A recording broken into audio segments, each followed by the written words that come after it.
Astromatics Worldwide. Today is another day and gusto ko din magpasalamat sa mga bago kong subscriber ngayon. So, sobrang thank you talaga sa suporta ninyo. Today, may tutulungan ako. Actually, matagal ko na silang client pero ngayon ulit kami nagkita for how many years na. Titingnan ko po kung ano ang ipapakita ng mga baraha ngayon. And I have a personal documents na nandito sa akin. And meron din akong pictures. Pero hindi ko na ipapakita. Yan. I have the pictures right here. So, hindi ko na ipapakita as a respect to them. Gusto ko lang din magpasalamat sa kanila sa pagtitiwala nila sa akin. Yung kapatid niya actually talagang binasahan ko 3 years ago, no? Sabi ko, mabubuntis yung kapatid niya at ang anak is lalaki. Yan. So, it's a baby boy niya. Ngayon, dinalaw nila ako. Dala niya yung bunso niya. So, 2 beses. May 2 na siyang baby. Kasi dati, yung unang tinulungan ko siya, it's about sa pregnancy niya. Kasi hirap siyang magbuntis. Nakunan pa nga siya, di ba dati? Oo, 3 beses. Grabe. Sabi ko, yung pag-uusap namin dati is like parang nakakalungkot kasi she's giving up na talaga. Sabi ko, wag darling, kasi nakikita ko talaga na magkaka-baby siya. So, ayun na nga, ang saya-saya ko, and binigyan niya ako ng flower. Ayun, may pa-flower si auntie mo.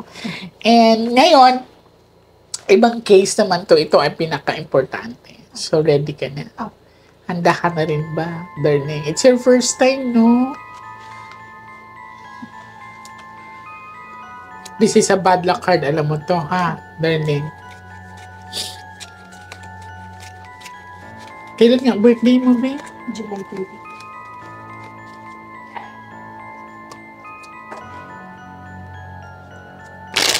Handa ka na?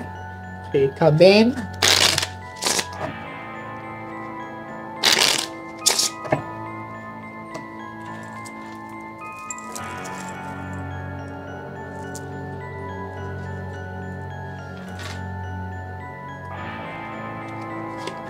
Now, I want you to pick 1 card, darling. Thank you. So, this is you. I'm hoping that this is a red card.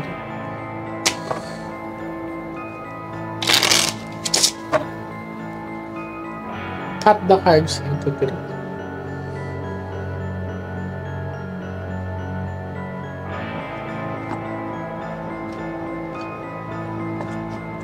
So, ikaw to, ha. Kung may queen na lalabas sa first set hanggang sa last set of the cards mo, maaring mama mo yan. Or, kilala mo na siya, ha. Hindi ko na babanggitin yung pangalan kasi. Kuha ka, darling, ng 7 cards of total na kayo mo dito.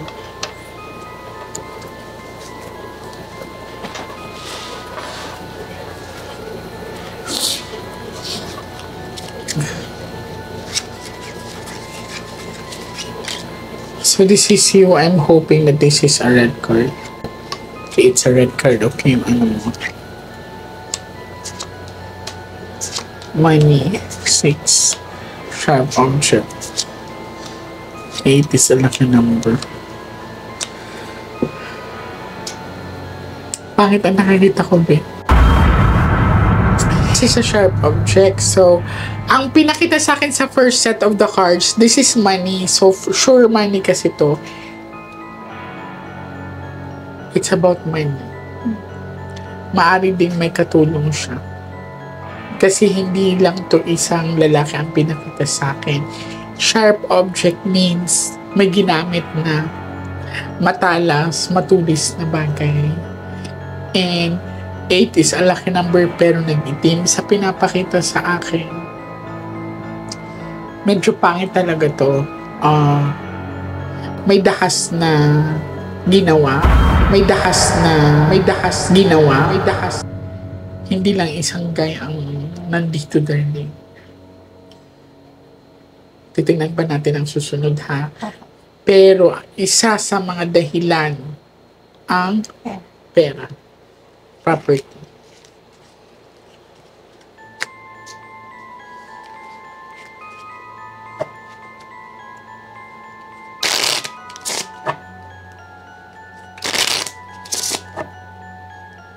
cut the cards into two.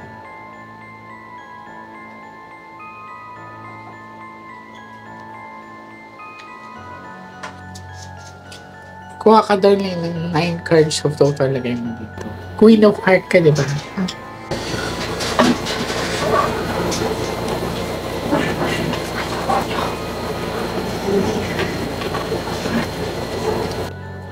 Okay, so this is the second set of the cards. Titignan natin. Basta, ang pinakita sa akin nung first set of the cards is may dahas na ginawa at saka may kakonswap.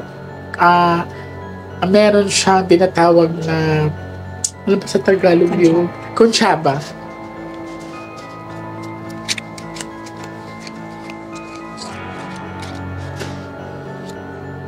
Okay, yan, lumabas na. Ready ka ba sa'yo? Papakita, darling, ha? This is your father.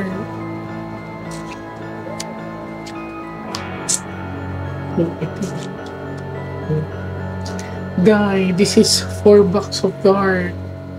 4 sides na dark. Anong ibig sabihin nito? So, maaring isinilid. Sinilid, ibig sabihin, it was being sealed. Maaring sa kahon, maaring sa container. 4 box of dark. Third party. Ay, may pagsiselos lang, babe. Actually, natatakot ako sa pinapakita sa akin kasi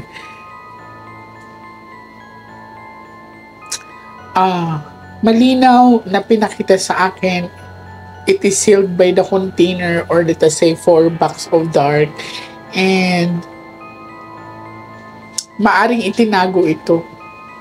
So, sa pinapakita din sa akin kasi, it's that malinaw na brutal ito. Hindi siya makataob, as in promise. Una, may pagtatalo. Yan. So, alam niyo to kung sino to, ha? And then, pangalawa, sa pinapakita sa akin is yung money. Pero ang nag-provoke talaga sa pangyayari is itong selos at saka kaya nag-trigger yung sa father mo. Madalas na sila mag-away. Madalas na sila mag-away dahil sa selos and then sa money. Hindi ko alam kung nagsusugal yung papa niyo. Pero puro labas kasi ang pera in lalaki. Malinaw na pinakita sa akin na parang sinilid sa container or box. Pero bago ito is parang hinati-hati.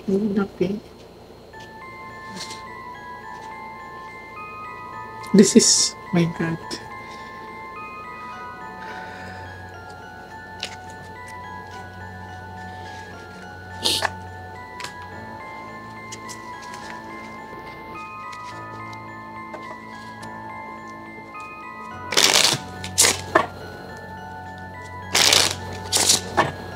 So, missing siya for how many years?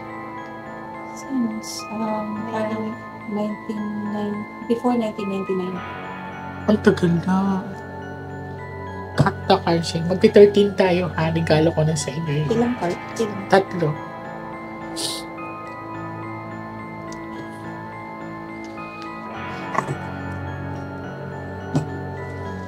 Kuha ka, darling, ng 12 cards of total na kayo dito.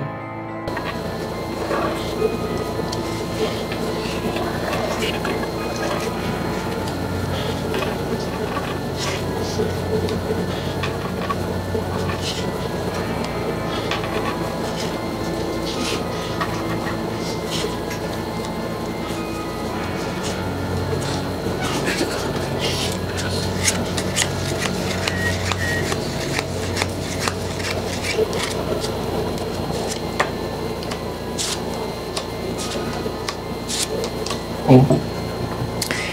Nakatago talaga. Naka-sealed.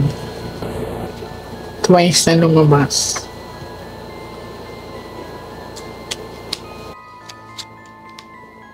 Motion.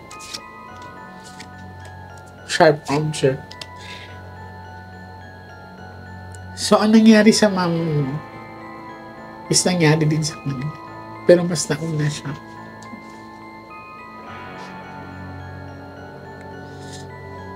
Hindi na nakita yung ibang part ng mama mo. You know? Ang alam po namin na kompleto naman po nila yung mga parts na talagang like yung bones, gano'n. Pero syempre, since hindi naman na po nila mabuo yung muscle, tissue, everything, hindi po na. Pero pinakita sa inyo yung kabuang buto ng mama niyo. So, may missing part na. Parang gano'n po. Pero mostly yung pinaka-vital naman po, andun naman po. So, ayan ang sharp object. Actually, talagang ito medyo mabigat sa akin to, though hindi na sila iba sa akin. Kasi pinakita talaga sa akin dito yung pangyayari na hindi lang siya isang beses ginawa. So, ito po ay yung pagpipiraso-piraso ng mahal nila sa buhay.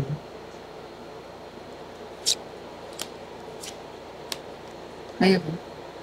Kahit ano talagang gawin natin, the sharp object is here. So, same sila sa nangyari sa mama.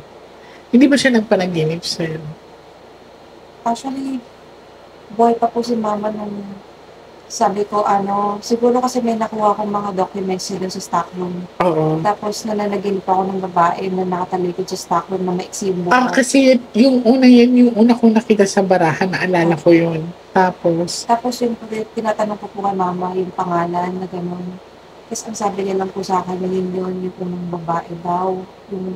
Actually, medyo nakuwento na po ni mama, pero sa akin bilang anak, parang ang hirap paniwalaan yung ganung kwento. Exactly. Tapos nangyari sa mama mo. Opo. So mabigat talaga kasi to. Kasi yung nangyari sa first wife, yun din yung nangyari sa second. So kung mapapansin nyo, this is more about sharp object. Pero sino nakatira dun sa isang place? Mga tenant lang po. Sa iba po siya, yung stepfather ko po, sa iba po siya nakatira nung time na yun. Opo, and then in-invite niya po na magkita yung sa labas. Paano kung dinala nga doon? Kasi doon po nakatira yung nanay niya that time, yung nanay ng babae. So missing pa rin siya. So uulitin ko, sobrang bigat nito. 16 na taon nang nawawala ang kaisa-isang anak ni Lola.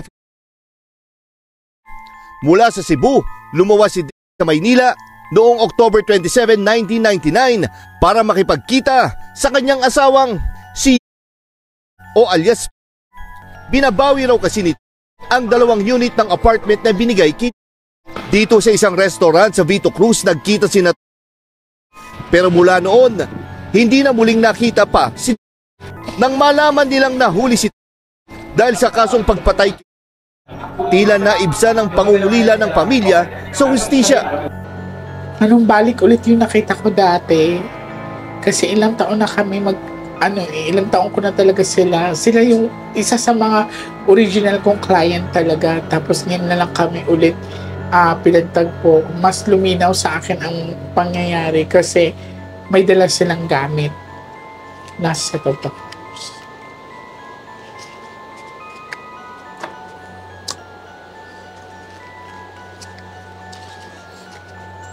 So up until now, nakakulong pa rin ang papa mo.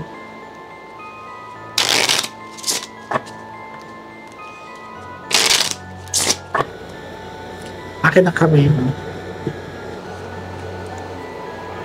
Mag-wish ka na lumabas ang mama mo or siya. Mag-wish ka lang.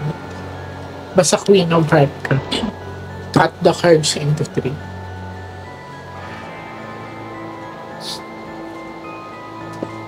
Sinong unang nakaalam sa karumaldumal na nangyari sa mama mo? Kung face ko lang sa amin, so ako po. So, nasan ka nung time din? Nasa bahay po. Yes. So, tulog ka nung time na yun or nasa labas ka? Actually, gumising po ako, alam ko na sa kwarto pa po sila nag-uusap daw. And then, lumabas lang po ako sa gate. Siguro wala pang 10 minutes para hatid yung sister ko ng walking distance lang. Ganun kabilis? Opo. And then, pagbalik ko po, bumungad na sa akin stepfather kasi tinatanong niya kung nasan si mama. Sabi ko, imposible di sana nakasalubong namin. Wala kang nakita mga blood stains sa Wala katawan? po, pero may narinig po ako bago po kami umalis na parang may nauntog or whatever. Parang may nabasag mo yung Opo, ganyan. pero one time lang po yung parang pinakinggan ko pakinggan ko may iba pang susunod pero wala na po. Grabe, ganun kabilis pala. Malaki po kasi kamay niya, malaking tao po. Hindi ko ma-imagine. So, parang 10 to 15 minutes ka lang nawala. Opo. Malaki po kasi yung bahay, baka trinayin niya kita. Putang. Gusto ko sana puntahan yung bahay mo, kaya lang ang inisip ko yung iba yung mga kasama. Baka kasi magkaroon ng conflict. Siyempre, Mag-schedule na lang po Actually, medyo against na naman po sa amin isa namin kapatid kasi hindi pa siya accepting ng fact na ganun na yung nangyari nila. oo na nakagawa ng hindi magandang bagay. Although acknowledge naman mo, pero parang mahirap tanggapin. Yeah, I know, I understand. Kaya tinatanong ko nga siya kung okay lang ba sa kanya na magre-reading Siya tayo. naman po talaga yung may gusto magpunta dito. Okay. So, ganito ba? Ituloy natin. Pag nasa flight po siguro, nag-flight. Oo. Kasi ang inano ko kasi is the conflict. Kasi syempre, di ba? May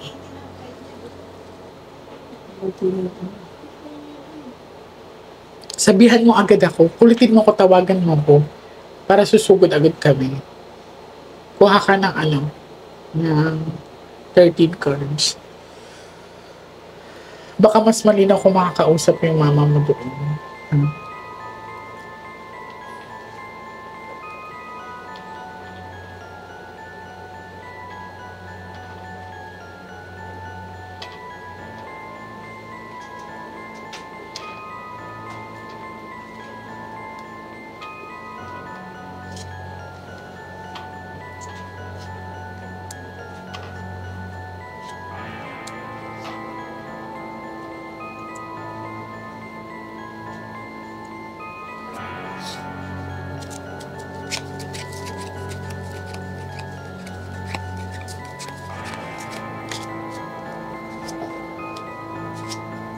Ayan na.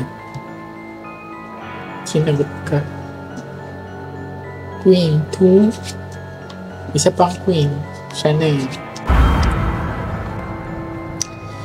They are asking for help. Sinasagot kayo ng baraha. May lalaki daw nakakaalam kung nasaan itong ito. Ayan o. Siya po. Maaari. O, sharp object na naman. So, sa pinakita sa akin, uulitin ko, yung first na babae at saka mama mo, maaring sawa ni Lord, maaring talaga they are together and they are asking for help. Para sila ng pinagdaanan. This is a morbid case na wherein nakita ko may mga pinutol na mga katawan. And may pinakita din sa akin na parang may nagpapakulot ng tubig.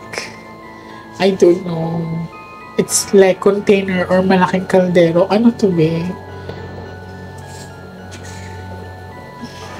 Actually, medyo nakwento na po kasi yung sa kanya din po mismo nang galing na niluto niya po yung... What? Sino nagsabi? Siya po nung mga una po na nakulong po siya. Parang, in a sense, parang tinatry niyang i-make out sa akin na parang nagsisisi siya, gano'n na hindi niya plano yun na parang tinuturo niya po na ang mastermind daw po nung is yung mama ko daw po.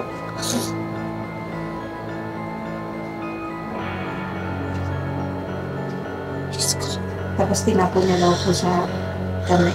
Sa lupa sa tanay. Basta titingnan ko pa rin. We are not done yet.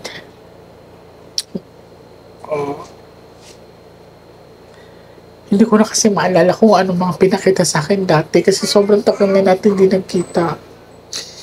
Pero dito nga, malinaw na pinakita sa akin na malaking kaldero, kumukulong tubig. It's something like,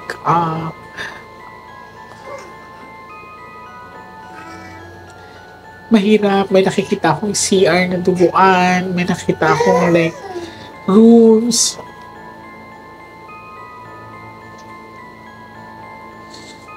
Kanina niya inamin na parang niluto niya. Sa'yo niya sinabi? Opo.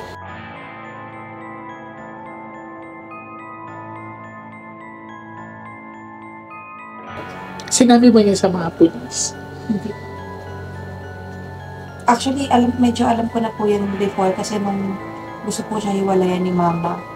Nung nakwento po ni mama yung tungkol sa una, natakot na siya sa asawa niya na may ganun daw na Kaya natakot yung mama mo kasi nga parang alam na niya kung ano Opo. nangyari sa first. Opo, tapos nung namatay po si mama, trinay ko po siya i-confront regarding dun sa una kasi before hindi ako naniniwala. And then, Tapos yung nangyari na sa mama mo na kinonfront ko po siya, tapos parang inamin niya naman half-heartedly, pero parang tinatry niyang i-shift yung blame sa ibang tao. which is yung mama mo ang biniblame Opo, mo. tsaka yung lolo ko daw po. Okay, so medyo mabigat to. Medyo nahihilo ako. Kasi, ayun, tutulungan ko talaga sila. Mag-message kami ng sister mo para just in case wala dun yung makakapunta agad ako sa inyo, ha? Okay. So, may malalaman pa tayo. Feeling ko talaga pag makapunta ako sa inyo, mas mapipick up ko lahat. Okay. So maraming salamat sa inyo and God bless.